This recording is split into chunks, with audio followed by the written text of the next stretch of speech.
23% of all species held in zoos are threatened with extinction.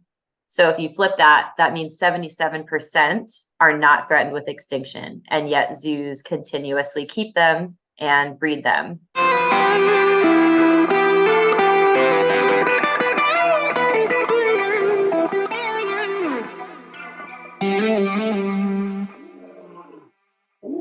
Hello, everyone. Welcome to the Rising Lioness podcast. Today, we dive deep into the truth behind the zoo industry. I'm your host, Erica Salvemini, and today we'll be shedding light on the harsh truth that zoos are not always the sanctuaries and safe havens that they aim to be. Today, we welcome back Devan Schowe, Campaigns Associate for Born Free USA, a wildlife charity fighting against the exploitation of wild animals in captivity. So settle in, folks, as we unravel the secrets of the zoo industry. And welcome back, Devan. Thank you so much for being here again. I really appreciate it. Thank you. Yeah, it's always good to chat with you. Awesome. So yeah, why don't we go ahead and we'll just jump right in. I wanted to ask you about a recent Reuters article from October 31st, 2023, which has raised some questions about the partnership between the U.S. Fish and Wildlife Service and the Association of Zoos and Aquariums. And despite the industry's claims of prioritizing conservation and animal welfare, the partnership has been criticized for prioritizing profits over the well-being of the animals. And I was wondering if you could elaborate on the implications of this partnership. Yeah, absolutely. So first of all, just the article title itself, it's called Trafficked Wildlife Finds Safe Haven in U.S. Zoos. I think that right off the bat is a bit problematic, but I'll return to that in a bit. So as you said, the article describes the recent partnership between the U.S. Fish and Wildlife Service and the Association of Zoos and Aquariums to launch this pilot wildlife confiscations network in Southern California. And their eventual goal is to roll out this program across the country to other trafficking hotspots like Miami and El Paso, in efforts to provide homes for many of the animals rescued from the illegal wildlife trade. Right. So from the article, it says that between 2015 and 2019, the Fish and Wildlife Service had to find care and homes for nearly 50,000 trafficked animals, linked to more than 800 criminal referrals. So that really speaks to the extent to which this illegal wildlife trade is occurring within the United States. It's a huge problem. Right. There's a lot of things that need to be done in attempts to regulate it and decrease the occurrence at which it happens. And one of the main problems with this is that when live animals are refused clearance at ports or airports, or they're seized or abandoned, time is really of the essence. By this point, the trafficked animals will be in dire shape physically and mentally. They'll be extremely in poor and unsanitary travel conditions for the past hours, potentially days, Right. En route to their final destination. And this is where things like dehydration, stress, hunger, sickness will be setting in for these animals. And they really need urgent care from experts to survive at that point. So it's really critical that animal experts can intervene and save these animals, because this wildlife trafficking industry doesn't have good standards or any standards by which they need to transport these animals. So that's really the first problem. And unfortunately, instead of funneling resources into efforts to rehabilitate these animals and rewild them when it may be possible, instead, we are funneling these animals back into zoos, which are industries that profit off of the entertainment of animals to people. That's the business. So unfortunately, I think we are funneling resources into the wrong avenue. And I think the potential to help animals that have been rescued from the wildlife trade has been undermined from doing this. Now, it's important to note that a lot of legitimate animal sanctuaries and rehabilitation centers are already at capacity. unfortunately. So they don't have a lot of room to accept animals that are rescued from the wildlife trade in the same volume that zoos might be able to, because they do tend to have more financial resources than rehabilitation centers and rescue centers. So it's a big problem to tackle, but I think by partnering with zoos, it's not exactly treating the root cause of this issue. I think it's more treating the symptom that's resulting from this larger issue. But again, I think by design, this problem is so big that it needs to be tackled piecemeal. And I'm not sure that we would have any other options at this point other than to send animals to zoos.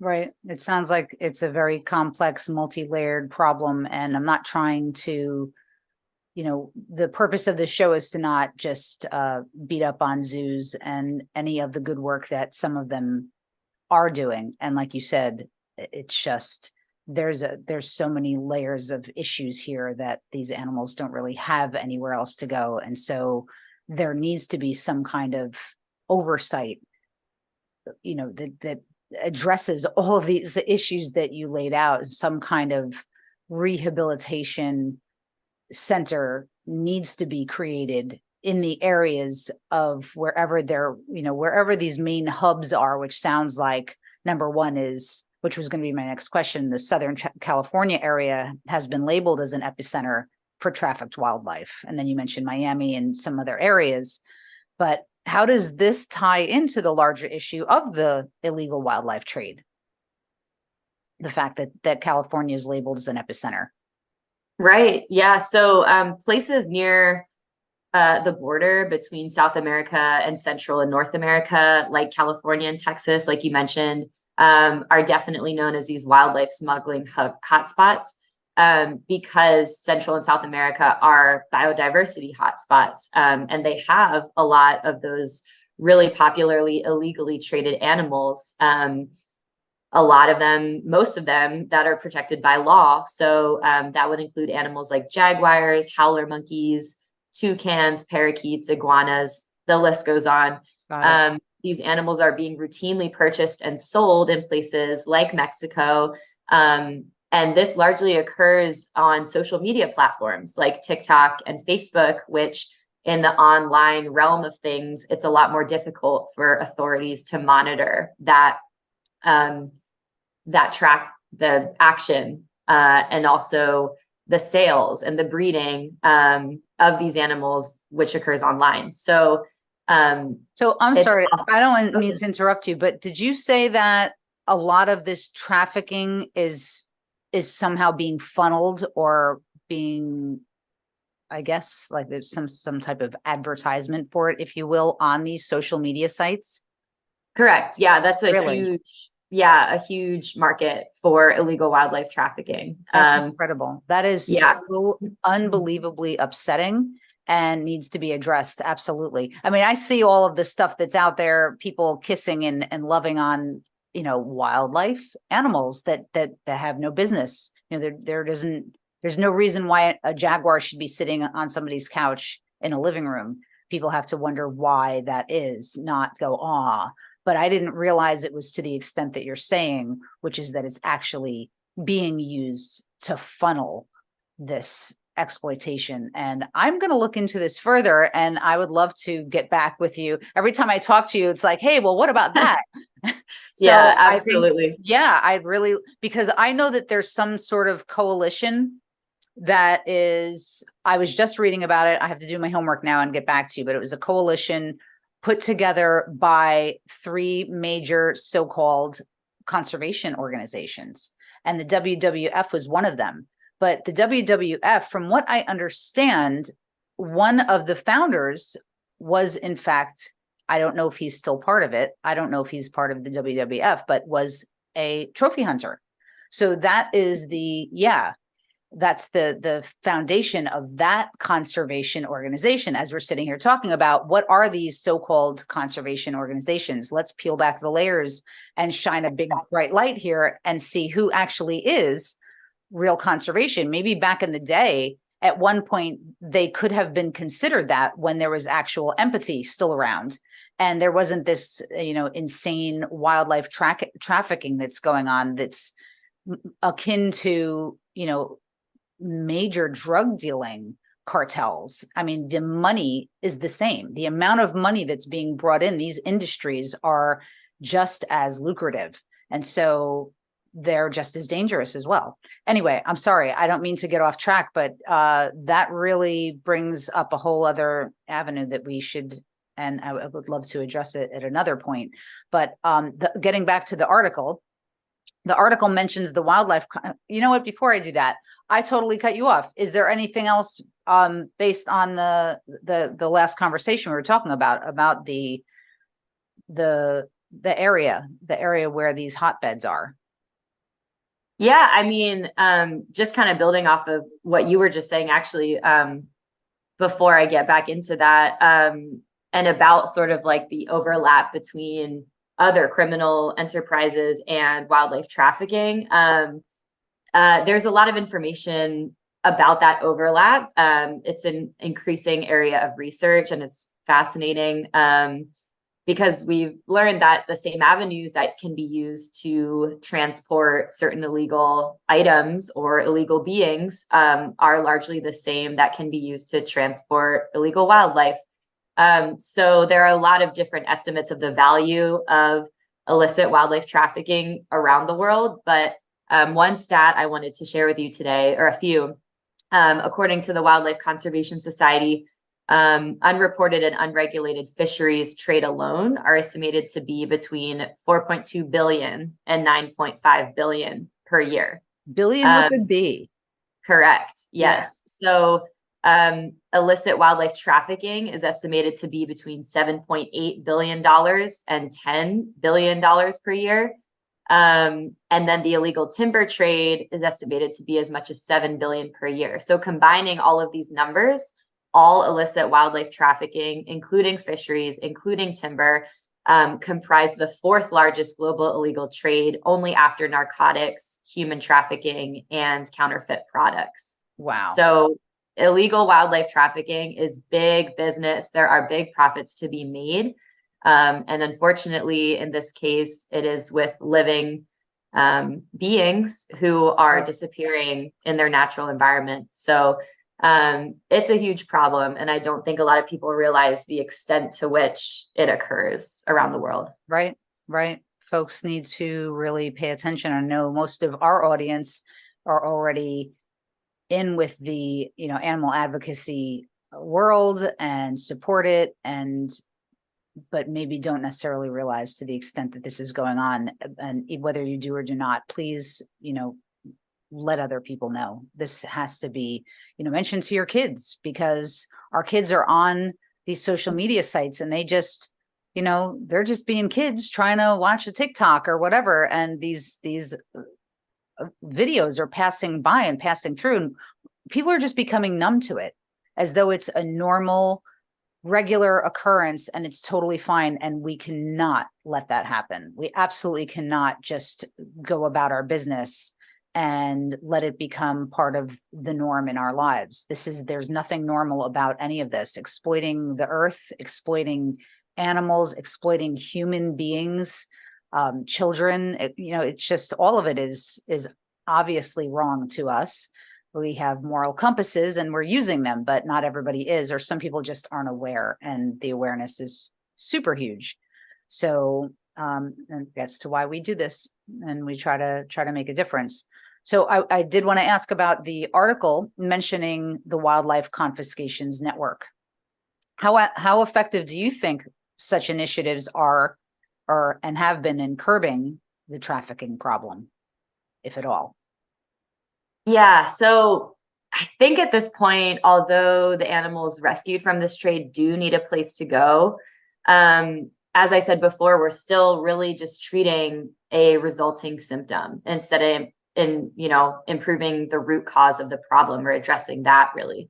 Yeah. So instead of automatically rehoming most animals in zoos, like I said, I think the resources need to instead be directed towards rewilding these animals And of course, many of these animals may not have the survival skills necessary to make it in the wild. If they were taken too quickly from their mothers, if they never had the ability to socialize with others in their species, if they never learned the skills needed to feed themselves in the wild, find shelter, socialize appropriately with, others in their species, those can all be things that would work against them and lead to them not being successful in the wild. But I think, especially for species the most threatened with extinction in the wild, we need to be funneling more resources into increasing these species populations in the wild instead of just putting them back into a perpetual cycle of being born and kept in captive places.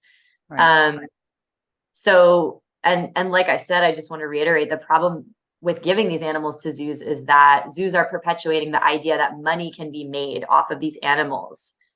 So as long as zoos are continuing to confirm this idea, others will continue exploiting animals for profit too. So zoos are touting themselves constantly as places of education, conservation, awareness, welfare. But the fact of the matter is, as long as they continue accepting animals for money, these things really aren't being appropriately met, or at least met in the ways that they claim to. So the other thing that I think we really need to pay attention to is, like I was saying, we are treating symptoms, not the root cause. And I think the root cause can really be improved by focusing on improving legislation in regards to protecting these animals, and also enforcement. When people are caught illegally trafficking animals, especially protected animals, what is the responding action? So the regulating body of international trade of plants and animals is called CITES, which stands for the Convention on International Trade in Endangered Species of Wild Fauna and Flora. And so countries can opt to be members of that. The United States has been a member for several years. And the Lacey Act also protects wildlife, fish, and plants that are illegally taken. So these two things are working together to try to limit the occurrence of illegal trafficking, but it still occurs at such a large extent because the demand is there for so many different products that wild animals can become involved in, like bushmeat, ingredients for traditional Eastern medicine, exotic pets is a huge one, jewelry, accessories, furs, things like that. So really it's the need is to tighten state and federal legislation even more than it already is. So I think that we really need to focus our energy into that, because that at the end of the day will protect human public health and safety, and also that of the animals that most need it. Yeah, absolutely. Do you think that you could send those links to me for those two organization names that you mentioned, the acronyms for them, so that folks can, we're heading into an election year, and it's a really important time where we as constituents have our voices are really, people are the people in politics are sitting up, and whether they're really going to do what they say they're going to do or not, they pretend, and we have the vote. And so we get to say, this is what we want. And we get to talk to our politicians and say, well, what about this? What about that? How do you feel about this? What are you going to do about, the confiscation of all these wildlife animals, and the thrill killing that goes on in the country now, and all these other horrible, hideous things. So folks, this is the time. We're in that one year window. We're in less than a one year window. We're going to elect a new president. And who is that going to be? That's a really big question, isn't it? So I'd love to get whatever links and information you have, and I'll put that together with the posts that I send out when we promote this podcast for people, because our animal advocate network out there, community of people who want to help the animals, would definitely want to speak up. I'm certain of that, and talk about it. And we have another show coming up about legislation, and we're trying to coach people on how to go about, normalizing that should be a normal thing, right? We should make it pretty normal and everyday occurrence to be able to speak up and speak out for the things that mean something to us, protecting our children, protecting the earth, protecting the animals. And this is all really important stuff. So absolutely. Yeah. And I just want to emphasize how important it is, not only at the national level to speak your mind, make your vote, but also at the state level, because the state level, a lot of the time, especially with animal law, it starts at the state level first. And once things are passed at that level, then maybe it can progress to federal legislation. So, right. In regards to laws for exotic animals, just 22 states, which is like 43% of the United States, have implemented laws that regulate trade in, quote, dangerous wildlife, or animals that the state has deemed to be inherently dangerous to human health and safety, and the environment and agriculture and wildlife in the state. So these laws are very lax at this point in time, and they're not regulating exotic animal ownership or the breeding of exotic animals or the keeping of exotic animals. So that's another thing I really want to stress, because that's where we can make this change at a scale that will really make a difference. Yeah, that's important. It's really important. That never used to be allowed. You know, I'm a bit older than you are, but I remember, like, to me, this is so off the charts bizarre. Like, you could never be allowed to have wild animals in your home. And now it's like, you just see it. It's everywhere. It's like becoming normal and commonplace, which is again, gets to the idea that we can't allow that to be the case. I wanted to ask you about the Big Cat Public Safety Act, which was passed into law recently, which was a wonderful thing.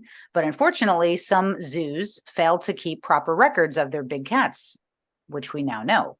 And so this wonderful, amazing documentary, which I hope everybody will check out, called The Conservation Game, found that some of these big cats were lost and could not be tracked. And while this is common and unfortunate for other animals like elephants and giraffes, it was discovered that some of these lost big cats, they had been sold to roadside zoos and being exploited, which is horrible. And these zoos were using these big cats for TV shows and cub petting, and Lord knows what else, right? So I wanted to ask you if you could comment on some of this. Yeah, absolutely. So theoretically, the passage of the Big Cat Public Safety Act should have curbed most of the incentive for facilities like zoos to, quote, lose their big cats, aka potentially sell them to facilities like you mentioned, like, non-regulated zoos, cub petting facilities, things like that, because these money-making exploitative practices like cub petting, like photo ops, should have been banned with the passage of this legislation in 2022. So problematically, through our own research for reports focusing on large mammals in captivity, like you mentioned, the giraffes and elephants, we did find instances similar to those that the conservation game found with big cats, of zoos losing track of animals altogether. So entire individuals were essentially gone from the records. They were lost. So when this happens, they are noted as LTF, which stands for lost to follow-up. And this happens a lot more frequently than it should, or than people would expect, mostly because just losing one animal in itself, an animal as big as an elephant or a giraffe, seems insane, right? Especially for institutions like zoos that are constantly saying that they are there for the purpose of conserving these animals and protecting them, right? How is that happening if you are losing entire animals? You're losing track of entire animals. Right. Sounds intentional, actually. Right. Yeah. And honestly, we don't know, because we really just reached the tip of this unknown iceberg through our own research. So in the research we've done for our bigger reports on larger mammals in captivity, like the giraffe report, like the elephant report, we've discovered that this has occurred A lot. So data in the 2020 AZA stud book, and just in case anyone doesn't know what stud books are essentially logs that zoos accredited with the Association of Zoos and Aquariums are required to keep for certain species that basically details major events in their life histories. So they have, for each individual animal, they have their birth, their how many transfers they had throughout their life to which facilities, and also their death. So they have all of those dates and the locations and all of those things. Those are all supposed to be logged in each stud book so that the complete life history is known for each individual animal. So for giraffes, data in the 2020 AZA stud book dates back to the first documented giraffe in 1945, and it logs almost 9,800 individuals total. And we discovered that 1,195 of these individuals, or just over 12% of all entries, were marked as lost to follow-up. That's horrendous. Right. So this means that main life events were essentially unknown, including their age, location, transfer history, time of death. All of these things are unknown, essentially. They lost track of it.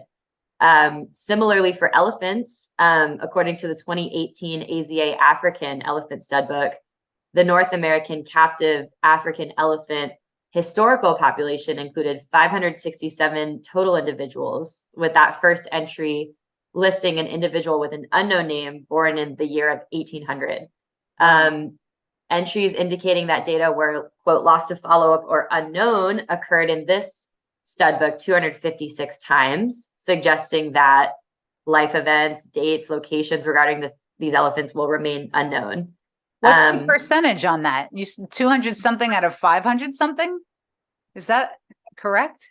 So yeah, it was 256 entries out of 567 total individuals. But I do want to emphasize that the 256 is not individuals total. That is the number of times that data was marked as lost to follow-up or unknown. So that includes individuals and also the number of times that someone wrote that they didn't know something about this elephant. Can that information be divided out, or is that just how you're presenting it, or do they have that information? Like, so out of that 256 LTF, X number of elephants actually went missing and the rest is just, lost data. Does that information exist? Yeah, that could be tallied up for sure. It would just take a lot of really extensive research, because what you would have to do is you would have to see if they did mark an individual as, lost to follow-up or an event as unknown. You would have to try to cross-reference it with, there's actually another website called, I think it's just called the Elephant Database, and it has every elephant around the world in captivity and their complete life histories online. So you would essentially have to cross-reference that and it's very sort of do your own detective work. Yes, it would take forever because there are a ton of, individual cells with this information. But yeah, I think it is possible. This is the whole system is very convoluted and confusing, and I don't know, call me a skeptic, suspicious, I don't know, but none of it bodes well for the animals. That's all I know. No, not at all. And that's the most important part, right? Because we were talking about big cats. And so I want to stress this is an international stud book. So these numbers are just going to be larger because it's worldwide institutions. But the 2019 Cheetah International Stud Book actually has an entire section devoted to lost to follow-up individuals logged since 1969, because there are so many of them. It seems that in total, 65 animals at 11 facilities were marked as lost to follow-up in 2019. with the majority of these facilities being in South Africa. And then since 1990, there have been 963 animals that have become lost to follow-up. That's So shady. it's quite extensive. Yeah, Yeah. it's really shady, especially with this wildlife trafficking going on. It does definitely beg the question, like, what's really happening with these animals, and what are they doing with them? Where are Absolutely, because we just don't know. Right. And then the last species I really wanted to highlight, because they're just a very interesting case. So the scimitar horned oryx, they are actually extinct in the wild. They are native to Northern Africa, but they are bred in captivity and they're used for year-round trophy hunting around the United States, with a lot of the ranches being in Texas. So they're also widely kept in zoos around the country. So in the current international stud book of these animals, between 2020 and 2021, 8 individuals went lost to follow-up in the United States, all from the same owner, which seems very weird to me. Weird. That's a good word. Weird. Yeah. Yeah. And then in the historical international stud book, which started in 1896 and goes through 2021, there were 3,243 instances of lost to follow-up being noted. For this one particular species, correct. That is in fact extinct in the wild, but being bred in captivity, specifically, it sounds like, and solely so humans can kill them.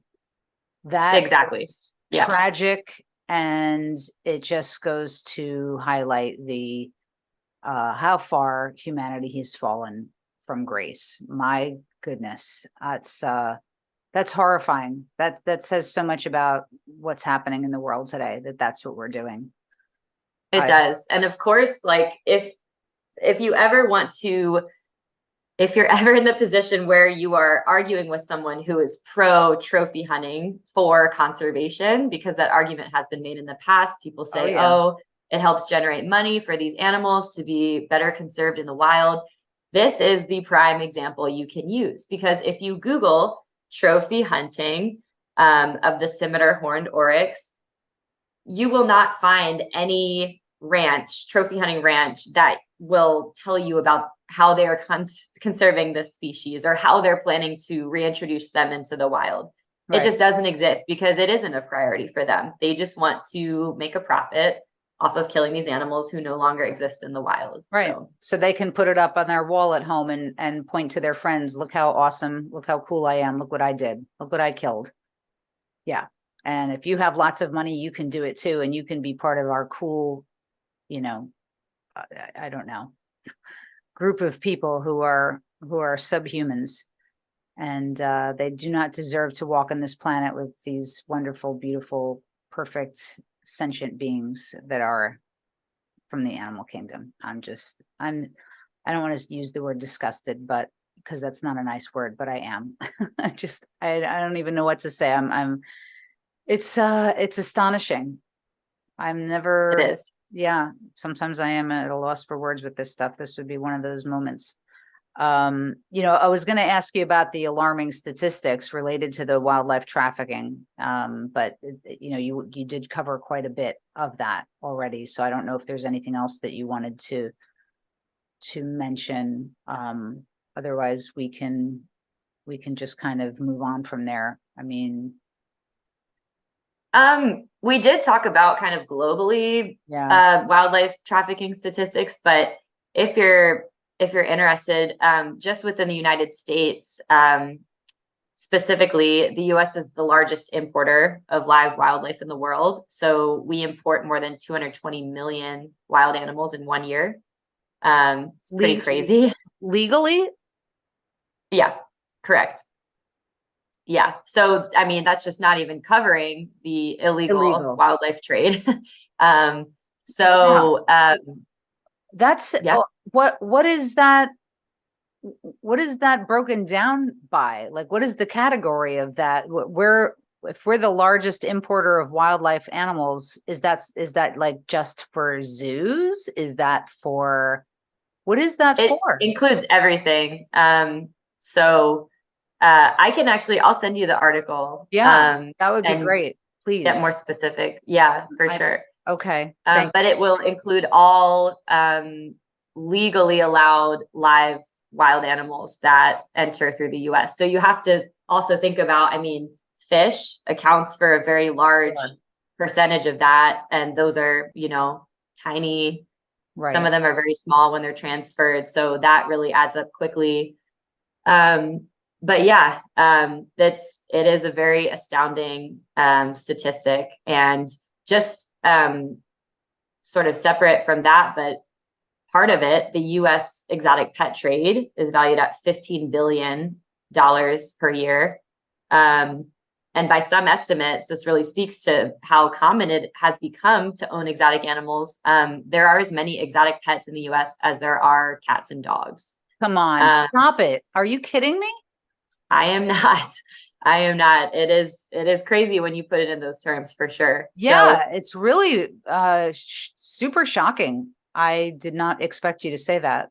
Wow. yeah, yeah, absolutely. And then there are some estimates that suggest non-native wild animals captively bred in the US altogether number in the tens of millions. So some exotic animal dealers actually keep more than 25,000 wild animals together at a single facility.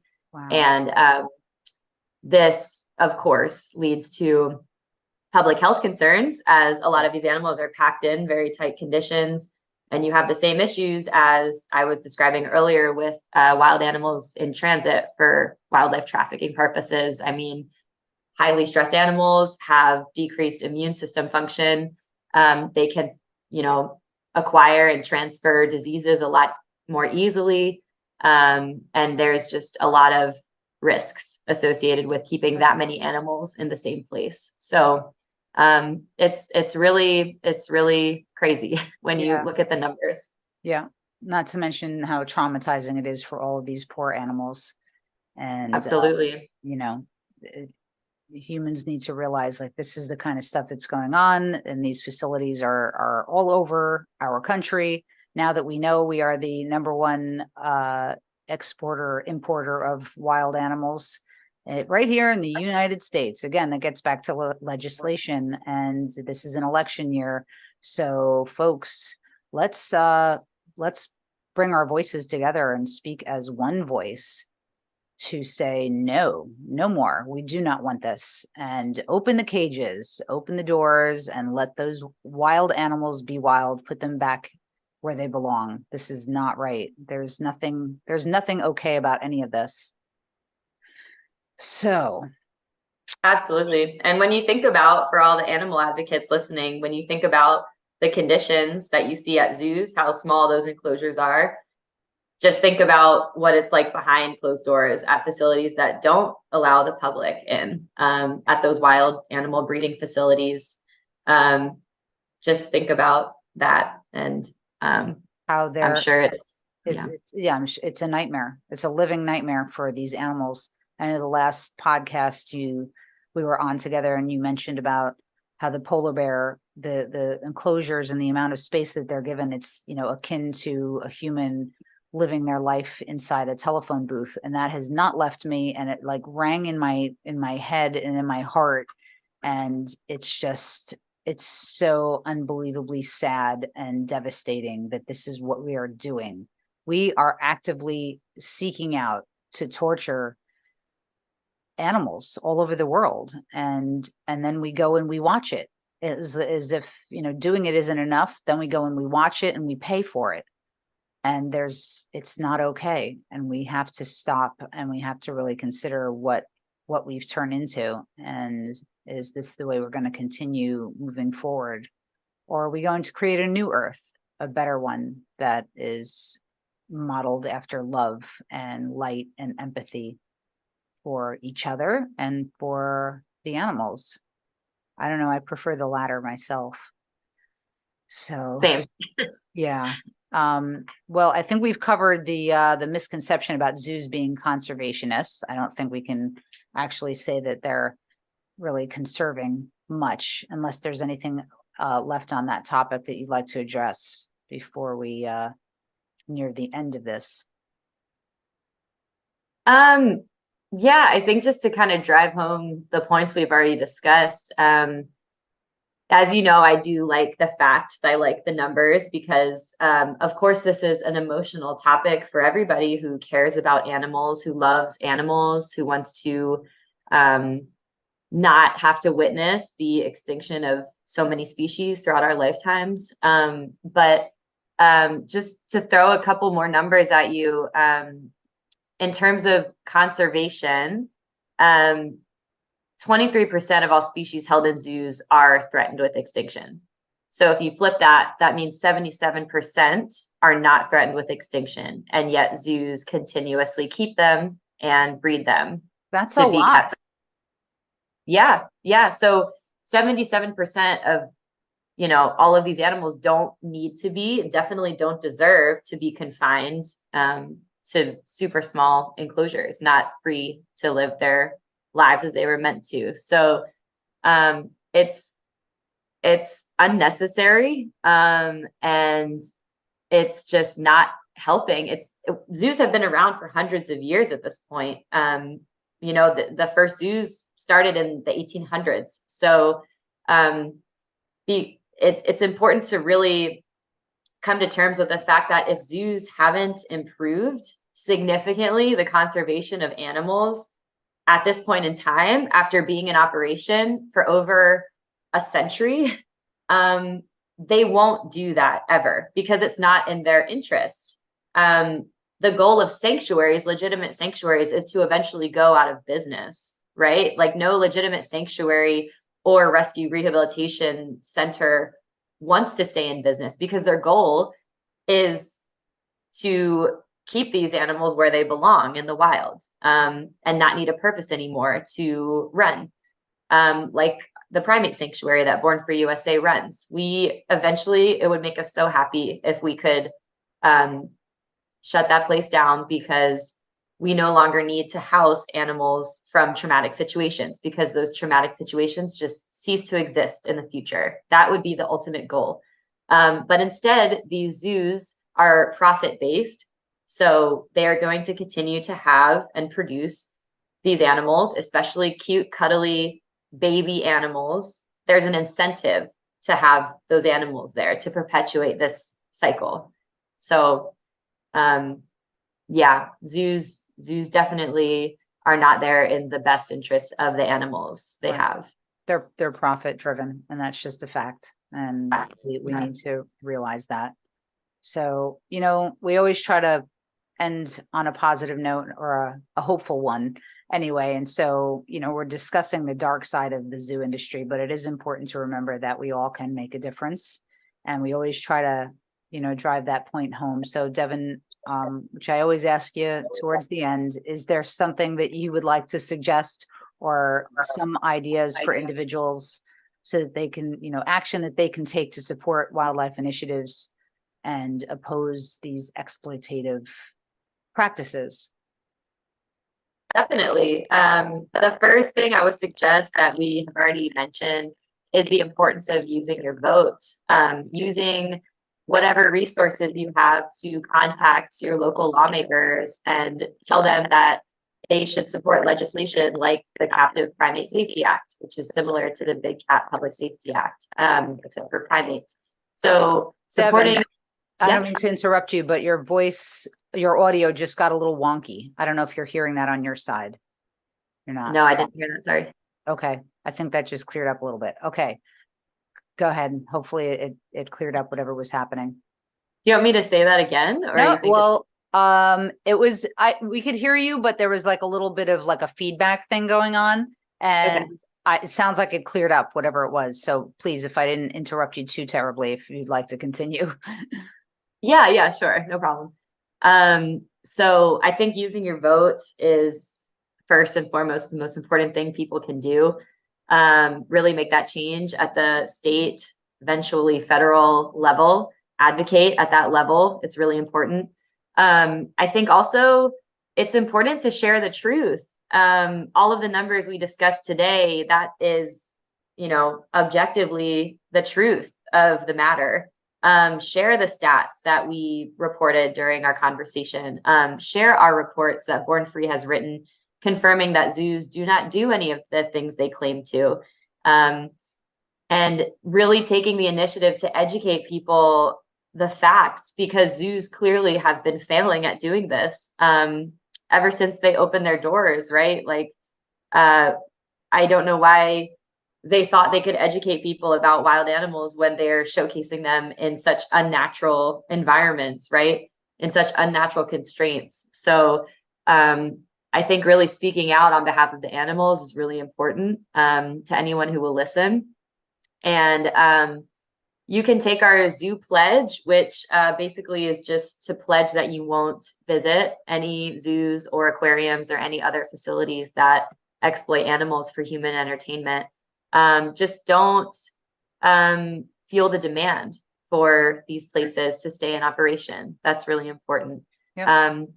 Yeah. And of course, share our reports, anything that we've done, spread the word about wild animals, staying in the wild where they belong. Yeah, I love it. It's great. It's all great information. If you can send me that link as well for the zoo pledge, I think that's wonderful. We can attach all this in the description of the podcast on YouTube. And thank you, Devan.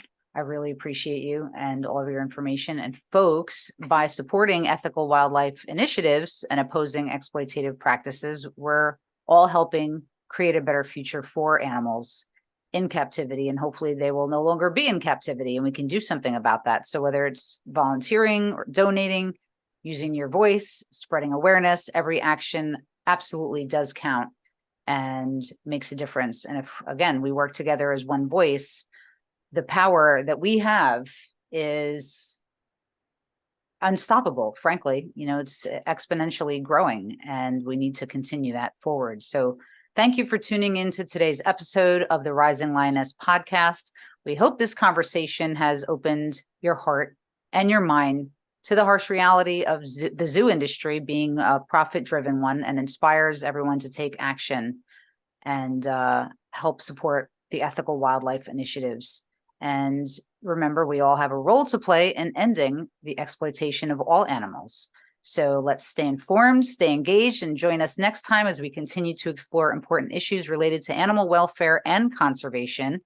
And please, if you wouldn't mind, follow us on social media and share this podcast with your friends and family. Join the conversation using hashtags mentioned in the show's description. And Devan, always, thank you so much. It's a pleasure to have you here, and your work with Born Free USA is so important, and your dedication is bar none, and I really enjoy this with you. But again, I wish that you and I didn't have to have these conversations. We could just talk about silly, frivolous things instead of all of this stuff, but we just keep on plugging away and be hopeful, and one day maybe that we can have that conversation. And I really look forward to seeing you again in the future. And thank you. Wishing you a wonderful day. Everybody, thank you all. I appreciate you. Thank you so much, Erica. Of course. Take care. Thanks, Devan. Bye. Bye.